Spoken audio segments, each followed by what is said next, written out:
Hi everybody.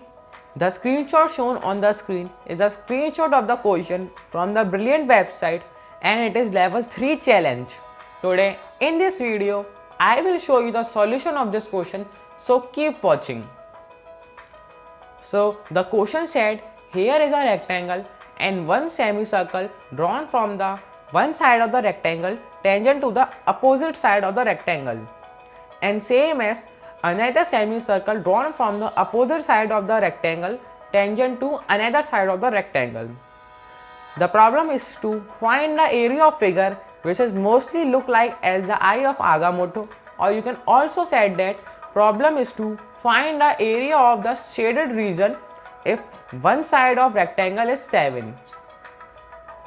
So please give your trial to this question and keep watching for the solution.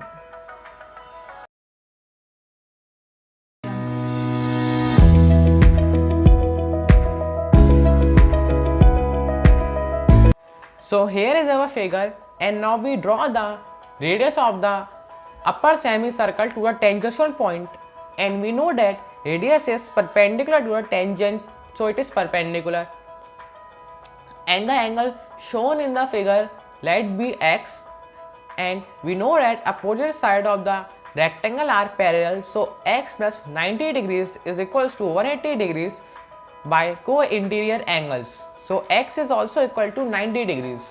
So we can mark this, and we know that one side of the rectangle is 7. So the radius is also 7. So the diameter is 14, which is 7 plus 7. And we know that all angles of rectangle are 90 degrees. So the opposite sides are also be 7 and 7.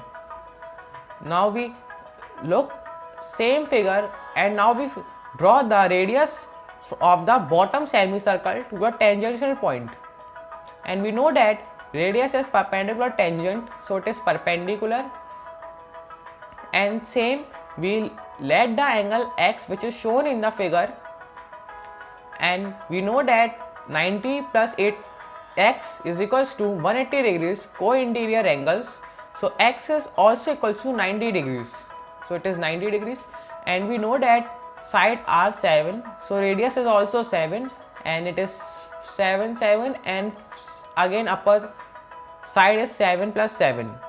So if we look both figures, they all are same, so from these we can conclude that if we draw the line joining the center of both semicircles is equals to 7.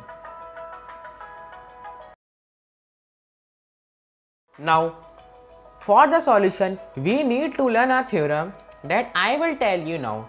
So the theorem looks like that. There is a circle and here is another circle. If we draw the line joining the center of both circles, and if we draw the common chord, we need to prove that common chord is perpendicular to the line joining the center of both circles. So we prove this. So first we draw the radius to the common chord of bigger circle and let be r, and same as we draw the radius to the common chord of the smallest circle and name be small r, and let the center of bigger circle be O, and same as let the center of smaller circle be O dash, and where the common chord and the line joining the center of both circles meet be C, and the common chord be A and B. So in triangle OAO dash and triangle OBO dash, AO is equals to OB, radius of bigger circle, and AO dash is equals to O dash B, radius of smaller circle. O dash is a common line, therefore triangle OAO dash is congruent to triangle OBO dash by SSS congruency rule or side congruency rule. So angle BOO dash is equals to angle AOO dash by CPCT or corresponding parts of congruent triangles. So we can erase this and we write the conclusion in the side. So we can find that angle BOO dash is equals to angle AOO dash. So in triangle AOC and triangle BOC, angle BOO dash is equals to angle AOO dash by CPCT or corresponding parts of congruent triangle, which we find in our previous conclusion. So OB is equals to OA, radius of bigger circle. OC is a common line. Therefore, triangle AOC is congruent to triangle BOC by SAS congruency rule or side angle side congruency rule. So angle ACO is equals to angle BCO by CPCT or corresponding parts of congruent triangles. So we can again write this conclusion in the corner, and angle ACO plus angle BCO is equals to 180 degrees because it is a common chord and it is a straight line. So we know that angle ACO is equals to angle BCO. So 2 angle ACO is equals to 180 degrees. So angle ACO is equals to 90 degrees. And we know that angle ACO is equals to angle BCO. So angle ACO is equals to angle BCO, which is equal to 90 degrees. So we can prove this theorem. So we can now use this in our figure. So here is our figure. Now we draw the common chord, and now we joining the radius to the common chord from the bottom semicircles, and same as draw the radius to the common chord from the upper semicircle.